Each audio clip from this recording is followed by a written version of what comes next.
সাঈদী সাহেবকে হত্যা করেছেন। এক সাঈদীর মাল্লার অনুপস্থিতিতে লাখ সাঈদী আমাদের তৈরি হয়ে কোরআনের দাওয়াত পৌঁছে দিচ্ছে। আমাদের হত্যা করা যায়, আমাদের ফাঁসি দেওয়া যায়, আমাদের শেষ করা যায় না, আমাদের শেষ করা যাবে না।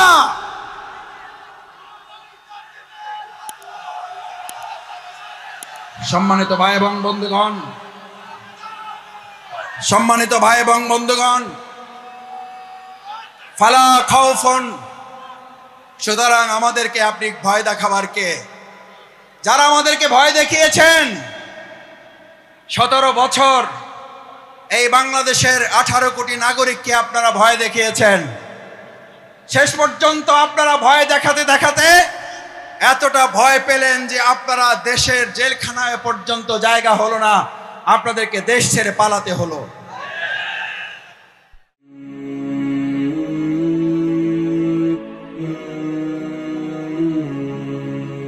আসসালামু আলাইকুম ওয়া রাহমাতুল্লাহি ওয়া বারাকাতুহু।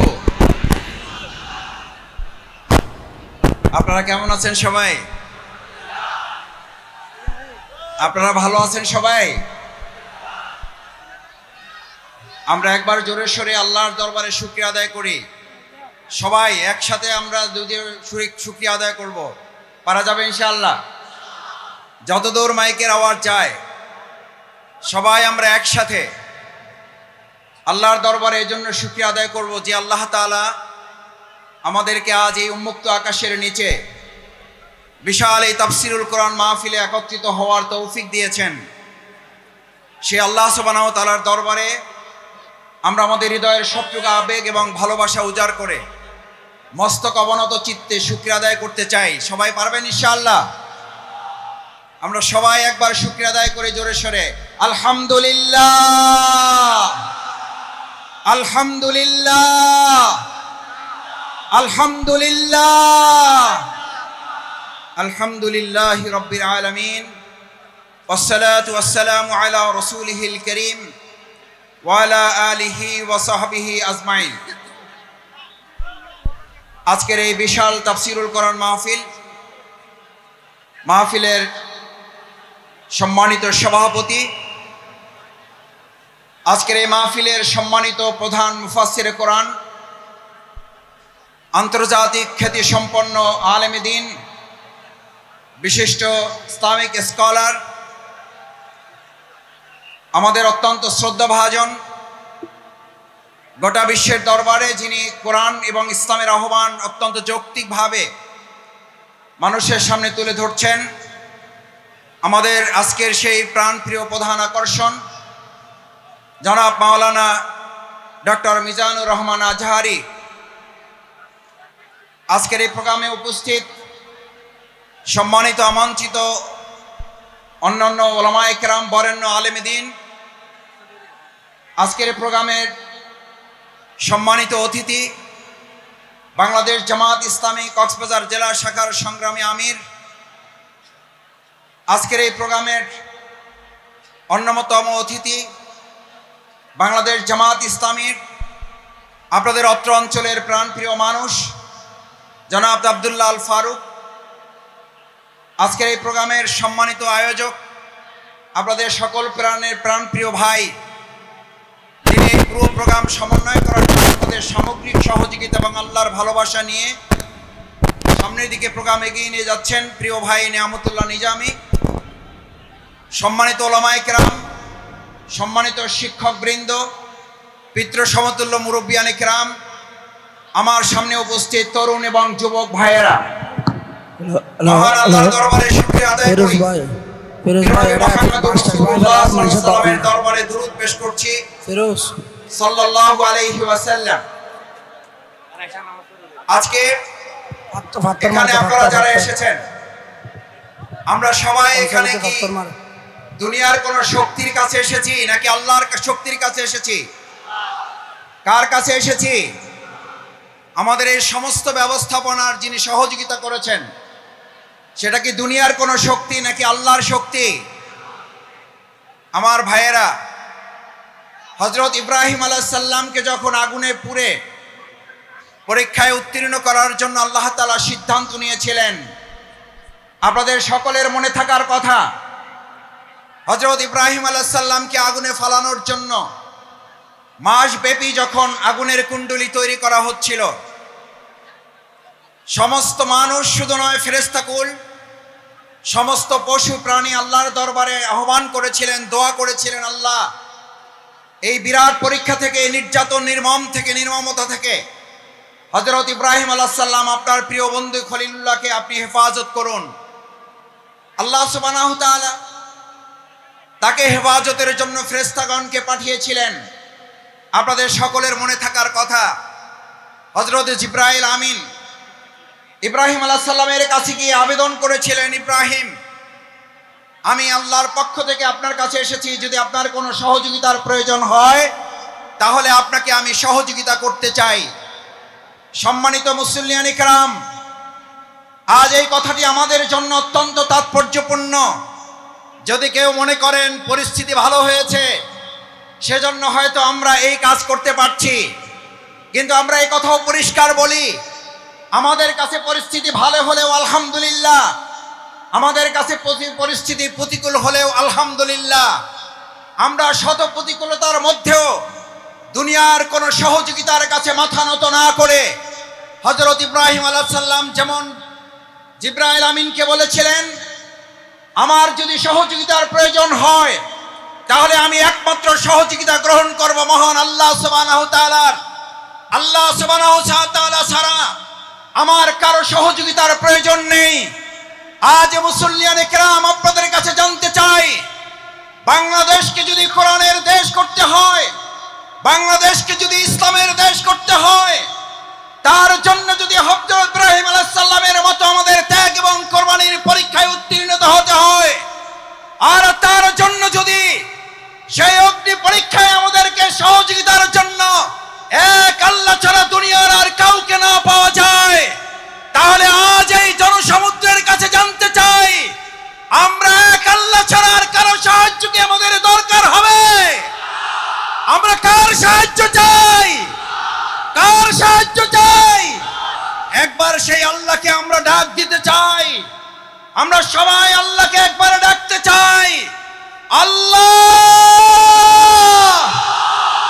আল্লাহ।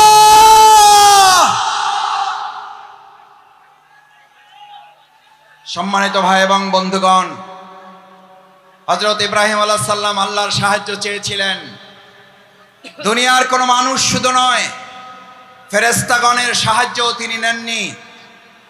যে ইব্রাহিম আলাইহিস সালাম আল্লাহর সাহায্যের ভরসা করেছিলেন, সেই ইব্রাহিম আলাইহিস সালামকে আল্লাহ তাআলা সাহায্য করেছেন না করেন নাই?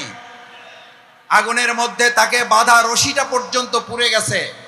হযরত ইব্রাহিম আলাইহিস সালাম আগুনের স্পর্শ করা তো দূরের কথা, হযরত ইব্রাহিম আলাইহিস সালাম সেই সময়, ওই সময়টুকু যা তিনি আগুনের মধ্যে অবস্থান করেছিলেন, সেই সময়টুকুকে বলা হয়ে থাকে তিনি তার জীবনের সবচেয়ে সুখী এবং আরামের জীবন যাপন করেছেন।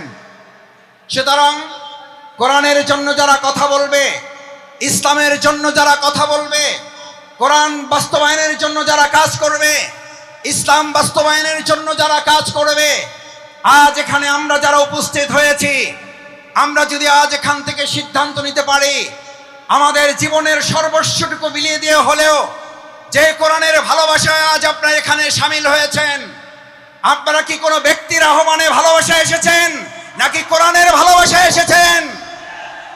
কিসের ভালোবাসা এসেছেন? এই কোরআনকে আগামী দিনের সংসদে যদি পাঠাতে হয়, তার জন্য আমাদের 2024 সালের জুলাই আগস্টের তরুণ যুবকেরা যারা জীবন বাজি রেখে উই ওয়ান্ট জাস্টিসের স্লোগান রেখেছিল, সেই উই ওয়ান্ট জাস্টিসের স্লোগান বাস্তবায়ন কি মানুষের তৈরি করা মতবাদ বাস্তবায়ন করতে পারবে নাকি কোরআন পারবে? উই ওয়ান্ট জাস্টিসের জন্য তরুণ যুবকেরা, আমাদের মীর মুগ্ধ আবু সাঈদরা যদি জীবন দিতে পারে, আজ তরুণ যুবক এবং আমাদের জনতাকে জিজ্ঞেস করতে চাই, আগামী দিনে কোরআনের সংসদ কায়েমের জন্য, ইসলামের সংসদ কায়েমের জন্য আরেকবার যদি জীবন দিতে হয় আমাদের, সেই জীবন দিতে আমরা কি রাজি থাকব? আমরা কি রাজি থাকব?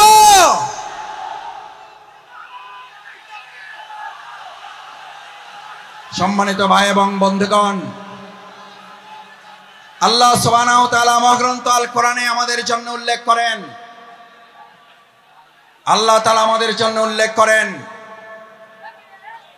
আফা হাসিবতুম আন্নামা খলাকনাকুম আবাসা ওয়া আন্নাকুম ইলাইনা লা তুরজাউন।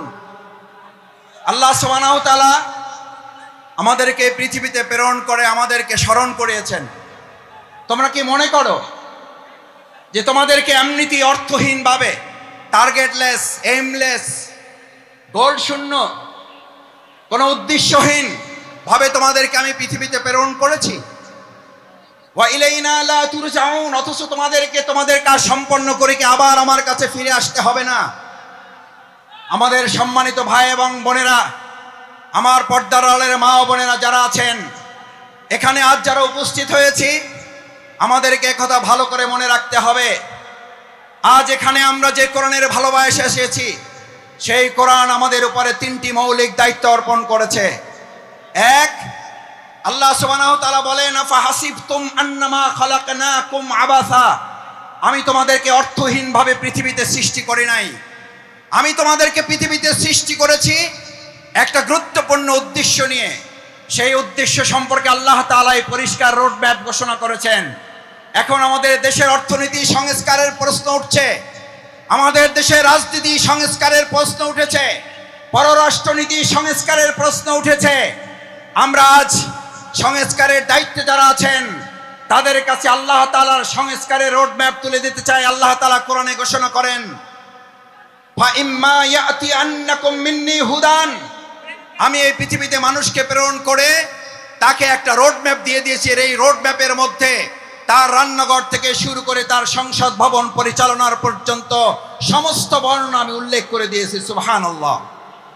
আমার ভাইয়েরা, মহাগ্রন্থ আল কোরআনের মধ্যে যে রোড ম্যাপ আল্লাহ উল্লেখ করেছেন, ফামান তাবিআ হুদায়া, যদি এটাকে ফলো করে, যদি এটাকে অনুসরণ করে, যদি এটাকেও মেনে চলে, তাহলে আল্লাহ ঘোষণা দিচ্ছেন, কোন প্রধানমন্ত্রী না, কোন প্রধান উপদেষ্টা না, কোন উপদেষ্টা বৃন্দগণ নন, কোন জাতিসংঘের মহাসচিব নন, এক আল্লাহ সুবহানাহু ওয়া তাআলা ঘোষণা দিয়েছেন, ফামান তাবিআ হুদায়া, তাহলে তোমরা রোড ম্যাপের আসল রাস্তা খুঁজে পাবে।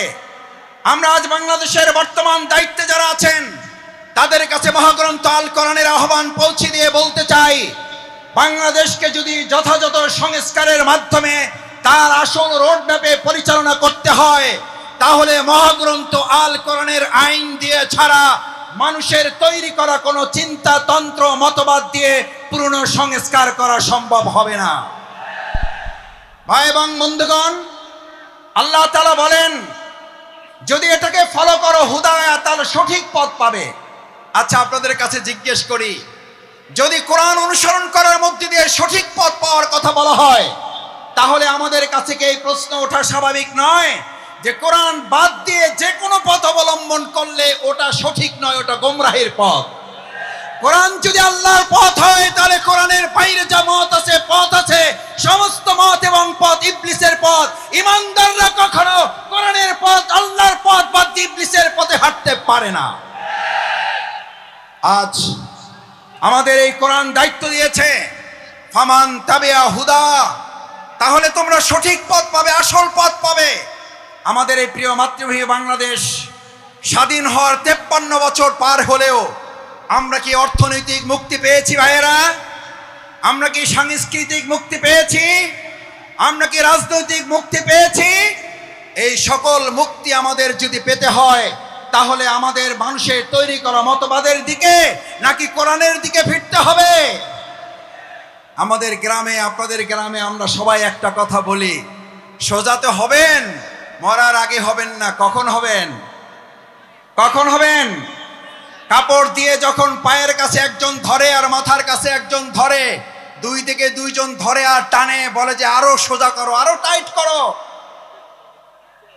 ভাইয়েরা, মরার পরেই যদি আমাদের সোজা হতে হয়, চোখে যদি দেখতে পাই যে আমরা সোজা হচ্ছি এবং আমার সন্তানরা আমাকে টাইট করে বেঁধে সোজা করছে, আজ আমার সমস্ত পেকুয়াবাসী, বাংলাদেশের প্রান্ত থেকে যারা এখানে এসেছেন, আমরা আহ্বান জানাই, আসুন, মরার পরে যদি সোজা আমাদের হতেই হয়, তাহলে জীবিত থাকতেই আমরা সোজা হয়ে আমাদের বাংলাদেশকেও সোজা পথে পরিচালনার জন্য আর কোন মত এবং পথ নয়, কোরআনের পথেই বাংলাদেশকে আমরা সোজা করে পরিচালনা করব ইনশাআল্লাহ। দ্বিতীয় যে দায়িত্ব আল্লাহ তাআলা আমাদেরকে দিয়েছেন, ফামান তাবিআ হুদায়া ফালা খাউফুন, কোনো ভয় নেই তোমাদের। আমার ভাইয়েরা আমাদেরকে ভয় দেখিয়েছিলেন, আমাদেরকে ভয় দেখিয়ে আমাদের আজকের প্রধান মুফাসসির মাওলানা ডক্টর মিজানুর রহমান আজারীকে দেশ ছাড়তে বাধ্য করেছিলেন। আজ এসে দেখে যান আপনি নেই, আমাদের ডক্টর মাওলানা মিজানুর রহমান শুধু নেই, তার লক্ষ লক্ষ ভালোবাসার মানুষেরা পেকুয়া শুধু নয় গোটা বাংলাদেশকে আজ আলো ছড়িয়ে দিয়েছে। আপনারা সাইদি সাহেবকে হত্যা করেছেন, এক সাইদির মাল্লার অনুপস্থিতিতে লক্ষ সাইদি আমাদের তৈরি হয়ে কোরআনের দাওয়াত পৌঁছে দিচ্ছে। আমাদের হত্যা করা যায়, আমাদের ফাঁসি দেওয়া যায়, আমাদের শেষ করা যায় না, আমাদের শেষ করা যাবে না।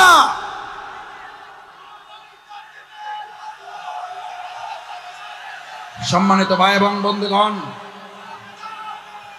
সম্মানিত ভাই এবং বন্ধুগণ, ফালা খাউফুন, সুতরাং আমাদেরকে আপনি ভয় দেখাবার কে? যারা আমাদেরকে ভয় দেখিয়েছেন 17 বছর এই বাংলাদেশের 18 কোটি নাগরিককে আপনারা ভয় দেখিয়েছেন। শেষ পর্যন্ত আপনারা ভয় দেখাতে দেখাতে এতটা ভয় পেলেন যে আপনারা দেশের জেলখানায় পর্যন্ত জায়গা হলো না, আপনাদেরকে দেশ ছেড়ে পালাতে হলো। আল্লাহ তাআলা নিশ্চিত করেছেন ফালা খাউফুন, তোমাদের ভয় পাওয়ার কোনো দরকার নেই, কারণ যারা আল্লাহকে ভয় করে তাদের দুনিয়ার আর কাউকে ভয় করতে হয় না, বরং গোটা দুনিয়া তাদেরকে ভয় করে। ফালা খাউফুন আলাইহিম ওয়ালা হুম ইয়াহজানুন। আল্লাহ সুবহানাহু ওয়া তাআলা শুধু ভয়ের ব্যাপারে আপনাকে নিশ্চিত করে নাই, আল্লাহ তাআলা বলেন আমার এই ভয়ে যদি তোমরা উত্তীর্ণ হতে পারো, এক আল্লাহকেই যদি ভয় করতে পারো, কোনো গুলি বন্দুককে যদি তোমরা ভয় না করো, তাহলে আমি আল্লাহ তোমাদেরকে এবার দ্বিতীয় নিশ্চয়তা দিচ্ছি, ওয়ালা হুম ইয়াহজানুন, তোমাদের আর কোন রকম দুশ্চিন্তা উদ্বেগ উৎকণ্ঠায় ভুগতে হবে না। আলহামদুলিল্লাহ, বিগত 15 বছর আপনারা ত্যাগ এবং কোরবানি, নির্যাতন নিপীড়নের মুখে থেকেছেন। এই পেকুয়াবাসী, এই চট্টগ্রামের বন্দরের নগরীর মানুষেরা জীবন বাজি রেখেছেন, কিন্তু কোনো গুলি বন্দুক ফাঁসির কাছে আমাদের ভাইয়েরা মাথা নত করে নাই বলেই আজ আল্লাহ তাআলা উদ্বেগ উৎকণ্ঠা এবং স্বস্তির মধ্যে আমাদের এই সুন্দর একটা প্রোগ্রামের আয়োজন করার তৌফিক দিয়েছেন। এটা কার পুরস্কার? কার পুরস্কার? আমাদের পূর্ণ পুরস্কার এখনো আমাদের হাতে আসে নাই। আমাদের আসল পুরস্কার আল্লাহ ঘোষণা করেছেন, বিসমিল্লাহির রহমানির রহিম, ইযা জাআ নাসরুল্লাহি ওয়াল ফাতহ। যখন আল্লাহর সাহায্য এবং বিজয় আসে। কার সাহায্য? কার? কোন পার্শ্ববর্তী রাষ্ট্রের, প্রশাসনের, সেনাবাহিনীর, র্যাবের সাহায্য কার? নাসরুল্লাহ, ইযা জাআ নাসরুল্লাহি ওয়াল ফাতহ। যে আল্লাহ আমাদেরকে সাহায্য করেন সে আল্লাহ তাআলাই বলেন, আমি যখন কাউকে সাহায্য করি তার বিজয় ছাড়া আর অন্য কিছু হতে পারে না। নাসরুল্লাহ, ইযা জাআ নাসরুল্লাহি ওয়াল ফাতহ। কারণ আমার সাহায্য যেখানে যায় গোটা দুনিয়া তার বিপক্ষে থাকলেও বিজয় ছাড়া তার কিছুই হয় না। আজ বাংলাদেশে আল্লাহর সাহায্য এসেছে, গোটা কোরআনের রাষ্ট্র কায়েম হওয়া ছাড়া পূর্ণাঙ্গ বিজয় আমাদের হতে পারে না। আমাদের পূর্ণাঙ্গ বিজয় কি? আমাদের পূর্ণাঙ্গ বিজয় শুধু একজন এমপি হওয়া নয়, আমাদের পূর্ণাঙ্গ বিজয় শুধুমাত্র একজন মন্ত্রী হওয়া নয়, আমাদের পূর্ণাঙ্গ বিজয় শুধুমাত্র একজন রাষ্ট্রপতি হওয়া নয়, আমাদের পূর্ণাঙ্গ বিজয় শুধু একজন প্রধানমন্ত্রী হওয়া নয়, আমাদের পূর্ণাঙ্গ বিজয় শুধুমাত্র ইসলামী দল ক্ষমতায় যাওয়া নয়, আমাদের পূর্ণাঙ্গ বিজয় হচ্ছে আলা লাহুল খালকু ওয়াল আমর, সৃষ্টি যার, আইন চলবে তার। আমার ভাইয়েরা, সৃষ্টি যার, আইন চলবে তোমার। আইন চলবে কার? আইন চলবে কার? বাংলাদেশ আজ সেরকম একটা সুন্দর কল্যাণমূলক রাষ্ট্র বিনির্মাণের জন্য এখানে যারা এসেছেন, কোরআনের প্রেমে যারা বসেছেন, কিসের উপরে বসেছেন এটা চিন্তা করেন নাই। আপনার মাথার উপরে ফ্যান আছে, লাইট আছে, বাতাস আছে নাই, চিন্তা করেন নাই। আজ এখানে যারা এই কোরবানি পেশ করে কোরআনের ভালোবাসায় সমবেত হয়ে গায়ে গা লাগিয়ে লক্ষ লক্ষ জনতা এখানে হাজির হয়েছেন, এই লক্ষ জনতা যদি আজ একটা আহ্বান এখান থেকে নিয়ে যেতে পারেন, রাসূল করিম সাল্লাল্লাহু আলাইহি সাল্লাম এরকম মজলিসকে সামনে রেখে আমার মুসল্লিয়ানে কিরামগণকে উদ্দেশ্য করে, এই জামানাকে উদ্দেশ্য করে রাসূল করিম সাল্লাল্লাহু আলাইহি সাল্লাম সাহাবীদেরকে স্মরণ করালেন। দুর্ভোগ হচ্ছে সেই মানুষের জন্য, ভালো করে খেয়াল করুন, দুর্ভোগ হচ্ছে সেই মানুষের জন্য, দুর্ভোগ হচ্ছে সেই মুসলিমের জন্য, দুর্ভোগ হচ্ছে সেই কোরআন প্রেমিকের জন্য যে আল্লাহকে ভুলে গিয়ে নিজেকে নিয়ে ব্যস্ত হয়, যে আল্লাহকে ভুলে গিয়ে নিজেকে নিয়ে ব্যস্ত হয় এবং সে নিজেকে নিয়ে ব্যস্ত হতে গিয়ে দুনিয়ার সব কিছু থেকে বঞ্চিত হয়ে যায়। আমরা কি দুনিয়া থেকে বঞ্চিত হয়ে নিজেকে নিয়ে ব্যস্ত হব না আল্লাহকে নিয়ে ব্যস্ত হব? আমার ভাইয়েরা আসুন, আজ সেই কারণে রাসূল করিম সাল্লাল্লাহু আলাইহি সাল্লাম বললেন, আব্দুল্লাহ ইবনে মাসউদ হাদিসটি বলে আমার কথা শেষ করে, আব্দুল্লাহ ইবনে মাসউদ রাদিয়াল্লাহু তাআলা আন قال قال رسول الله صلى الله عليه وسلم ويقولون ما لا يفعلون। তোমাদের মধ্যে এমন একটা সময় আসবে, কোরআন শোনার লোক থাকবে, কোরআন জানার লোক থাকবে, কোরআনের আলোকে সে হয়তো পথ চলার কথাও বলবে, ইয়াকুলুনা মা লা ইয়াফআলুন, কিন্তু কোরআনের আলোকে সমাজ এবং রাষ্ট্র পরিচালনার লোক পাওয়া যাবে না। ওয়া ইয়াফআলুনা মা লা ইউমারুন, আবার কিছু কাজ করলেও কোরআনের পূর্ণাঙ্গ রূপ বাস্তবায়ন হবে না। আজ এখানে যারা আছেন, আমরা কি কোরআন বাস্তবায়নের জন্য সবাই রাজি আছি ইনশাআল্লাহ? সবাই কি রাজি আছি ইনশাআল্লাহ? আল্লাহ মেহেরবানি করে হাতগুলো আপনার আরশের আজিমের ক্যামেরায় এগুলো তুলে নিয়ে কাল কিয়ামতের দিন কোরআনের কর্মী হিসাবে আমাদেরকে নাজাতের জন্য, জান্নাতের জন্য আপনি কবুল মঞ্জুর করুন।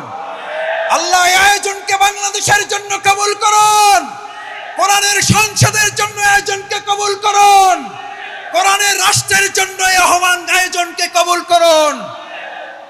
সম্মানিত ভাই এবং বন্ধুগণ, আসুন আমরা আমাদের প্রধান মুফাসসিরে কোরআন হযরত মাওলানা ডক্টর মিজানুর রহমান আজারি হাফিজাহুল্লাহর কিছুক্ষণের মধ্যে আপনাদের সামনে কথা বলবেন। আমরা দোয়া করি অন্যান্য উলামায়ে কেরামগণ আরো কথা বলবেন। আল্লাহ সুবহানাহু ওয়া তাআলা আমাদের এই প্রিয় মাতৃভূমিকে সব ধরনের বিশৃঙ্খলা ষড়যন্ত্র থেকে হেফাজত করুন। সকলে বলুন আমিন। আসসালামু আলাইকুম ওয়া রাহমাতুল্লাহি ওয়া বারাকাতুহু।